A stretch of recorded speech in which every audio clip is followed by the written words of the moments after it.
What is going on, guys, and welcome back to Touchdowns to Home Runs. My name is Bernie. Thank you for joining us today on the Touchdowns to Home Runs show. Hope that your day is going absolutely fantastic. Just a couple of minutes ago, we got some absolutely insane news. At least Raptors fans did. We found out that they didn't go with Jalen Suggs and instead picked Scottie Barnes, the forward out of Florida State University. Crazy reaction. If you haven't seen me and Adamo's reaction, make sure to check that out on the channel, our actual raw reaction.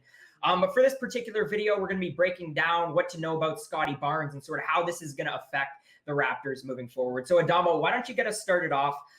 When you see Scottie Barnes, I mean, what type of player are you sort of looking at? I look at a player that is the new aged sort of point forward. Obviously he's being 6'9", 230 pounds, I believe.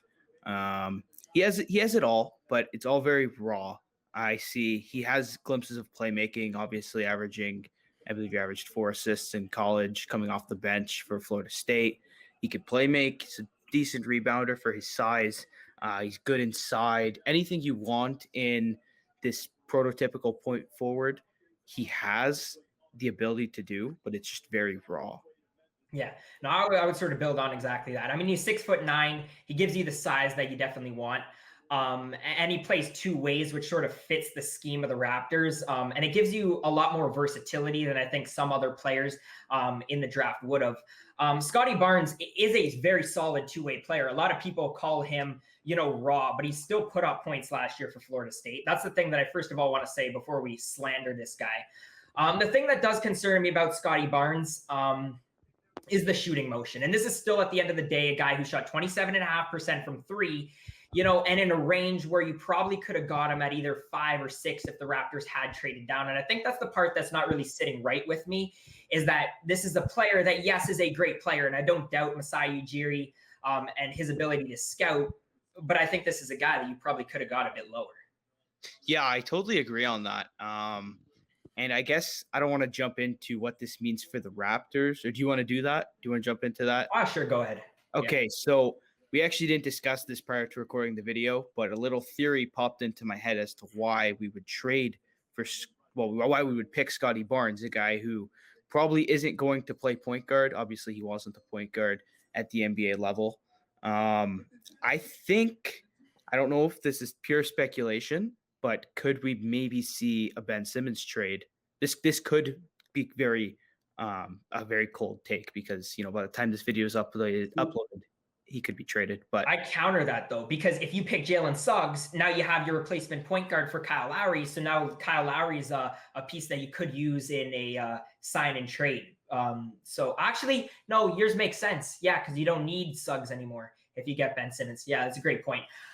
So my point then would be if the Raptors don't go out and get Ben Simmons, and all of a sudden now, obviously the rumors are pointing to Kyle Lowry most likely leaves the Raptors, whether it's a sign and trade, whether he just walks straight in free agency. Now it's what do you do going forward? Because now you got to start working internally, you would think. You don't get an immediate replacement with Jalen Suggs. So you're looking at your Malachi Flynn's, you're looking at potentially putting Fred VanVleet at the point guard. I mean, in my opinion, at least, I don't know. I see a lot of positional congestion here. And that's why I really, really wanted the Raptors to sort of pick this point guard. Yeah, I agree with that. Going forward for the Raptors, obviously there's a big hole at starting point guard if Lowry doesn't re-sign, which, again, like you said, signs are pointing that he's not going to re-sign. But maybe, obviously we don't know. We're not in the Raptors organization, but maybe Masai plans on giving Lowry his money, and Lowry's going to be the point guard, and then Barnes can kind of take a back seat in that backup power forward role to Siakam, watch and learn from him, and then eventually grow into this player who becomes a really good scorer as well as a really good playmaker. He's obviously, like you said, a good defender already. He's freakishly athletic, so I feel like a wing duo kind of, maybe running a small ball 5 with Siakam, having OG at the 3, Barnes at the 4. That'd be a very good defending front court. But like you said, starting point guard, if Lowry doesn't come back, I don't think Fred VanVleet's a point guard. I think he's definitely more of a shooting guard. Obviously, he's a great scorer, but I don't like the way he runs an offense. I guess you go and sign a point guard or it's Malachi Flynn's team, which these guys didn't even want to play. He wasn't getting minutes at the beginning of the season. Are we sure he can be a starting point guard? Yeah, I sort of build on that because I mentioned this so often in the videos that I've recorded leading up to the NBA draft, and it's sort of breaking down where the Raptors are right now in their current status. And I know a lot of people do believe that the Raptors still have a lot to go before they can compete with a team like the Brooklyn Nets or the Milwaukee Bucks. But when I look at the team, I still think they're one really good caliber player away from being able to get back to the top of the Eastern Conference. And I love Scottie Barnes, and I'm not saying anything against him, but I think there's such a difference between the level of NBA readiness that Jalen Suggs had and how much better I think he would have suited the Raptors, not only positionally, but I think in terms of their timeline in comparison to Scottie Barnes, who realistically, positionally is not going to start because he's, would have to take over either OG or Siakam, and I don't see either of them getting traded. Didn't start in college. So, I mean, I do think he could be an impact player off the bench. Again, I said that this guy could score, even though he's very raw. He's a project, but he still does provide you a lot of production. But the fact of the matter is right now, on the current Raptors roster, Scottie Barnes is a bench player. And that's where I sort of don't like the pick. I don't like it either, especially because we had a starting point guard who was 19 years old at our fingertips. And instead we elected for a guy who is probably a bench player the next 2, 3, heck, even his whole. But again, that's no knock against Scottie Barnes. It's just wrong about the Raptors timeline. I don't think there's anything wrong with drafting a bench player, honestly. Like, you look at Patrick Williams, I didn't have a problem with that pick. Otto Porter a few years ago went number 3. Obviously, that's not ideal because he's Otto Porter, because you're looking for a superstar there, but I think he's still a very good piece to a championship team. You draft pieces. You don't necessarily not everyone needs to turn into a superstar, but when you had a guy who fits your positional needs, Jalen Suggs, who I'd argue is besides Cade Cunningham, I'd call Jalen Suggs the safest pick in the draft. I think he actually is safer just because I think that Cade Cunningham, honestly, I know this is aside from the video, I think Cade Cunningham moves down to a 3 position just because I think he is too tall and he's not quick enough. But no, I completely agree. Yeah, Jalen Suggs might not have the highest ceiling, but in terms of that NBA readiness, in terms of he won't be a bust, but how high is his ceiling? I mean, I think he's the number 1 guy in the draft. And like I was just alluding to, the ceiling doesn't necessarily matter. You draft pieces. Like, this guy is going to be a starting level NBA point guard. I just don't see why you wouldn't take it. I don't see why you take a guy, Scottie Barnes, like you said, his shooting form is ugly. It's weird.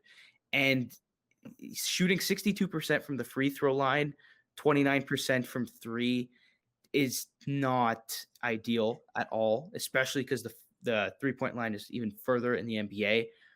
I just don't see how he can be an impactful player for the Raptors, especially with this aging timeline. All right, so just to wrap up the video, let's take a look at the Raptors and now how their offseason sort of shapes up. I've talked a lot about this in past videos, but in my opinion, where I stand right now, the whole Lowry situation gets amplified. It's not that I don't trust Fred VanVleet, but I'd rather have him at the 2. I don't like Gary Trent Jr. starting at all. I think he's a fantastic scorer, but Gary Trent Jr. is not a good defender by any means. At all. I think Lowry definitely now gets amplified. What sort of concerns me now is if the Raptors do put money into a point guard, how much do you have for the rest of the roster? Because, the Raptors definitely the big thing they need is a center. And, whether you get a guy like Rashawn Holmes, who's going to be cheap, I mean, the point guard situation won't really affect that. But from my point of view, it takes away some money. It makes the whole offseason as a whole a little bit harder because I think now you need to add not more pieces, but I think you definitely need to pick your spots a little bit. I don't know what the word I'm looking for is, but I think you definitely need to pick your spots a little bit better for sure. Yeah, for sure. Like you alluded to already, we need a starting center, and now we need a starting point guard. If Lowry leaves, I'd look at a guy like Lonzo Ball. I heard this morning that his time with the Pelicans might be coming to an end. Obviously, that could be a cold take, but I think he'd fit really nicely in the offense, especially just because he's this elite ball mover. He plays really, really good defense. He's tall. That'd probably be my main target. But like you said, are we going to have the money for it? I'm not sure. All right. Well, do you have any other comments? Because if not, we'll get this wrapped up. Nope. All right, perfect. Well, anyways, guys, if you did make it to this point in the video, we really appreciate you guys watching. Obviously, this is big news in terms of the draft. Definitely something that over the course of the past month or so, we weren't expecting at all. So we know that you guys as Raptors fans definitely have some pretty bold opinions, I would assume. So make sure to drop those down in the comment section below. But if you did like our breakdown, make sure to let us know. Smash that thumbs up button. Subscribe to Touchdowns to Home Runs for more content just like this. We'll be covering the rest of the Raptors offseason. As always, guys, thank you so much for watching, and hope to see you again next time.